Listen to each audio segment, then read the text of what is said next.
It's a great question. There's so many opinions circulating on the internet. Who do you trust?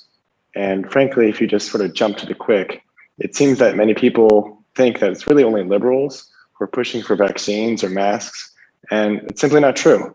So I'm sort of speaking right now on trust for both my wife and I, since she's going to take one of the next questions. But between the two of us, we've got hundreds of physician friends from across the political spectrum, across the country, honestly, across the world.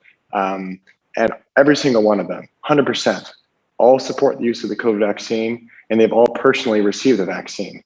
And incidentally, they all advocate for the use of masks, although no, that's not the point of this particular webinar. So none of us are being paid by Big Pharma or Bill Gates, unfortunately, to recommend vaccines. We're doing it because we're tired of seeing people suffer and die unnecessarily from this terrible disease. And I'll just give one example, again, to try to sort of break this myth.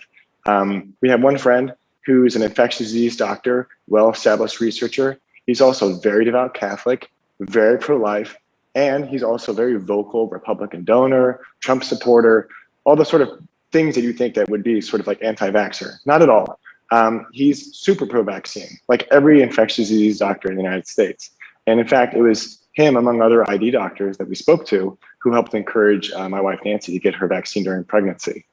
Just to get another piece of evidence, back in June, the AMA, American Medical Association, did a study, and it showed that 96% of physicians at that time had received the vaccine. That was back in June. So we can imagine by now it's even higher percent of physicians. As I mentioned, among the physicians that we know, and we know a lot from where we've trained and where we've been, it's 100%.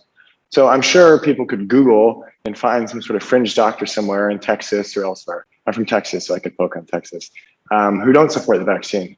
But honestly, I'd be willing to bet $100 that that doctor either doesn't actually take care of sick COVID patients, maybe they're a psychiatrist or something, or they're not tied to an academic medical center. They're not going to journal clubs, they're not talking to ID doctors, they're honestly not up to date on the evidence, or maybe they've kind of forgotten how to read studies critically.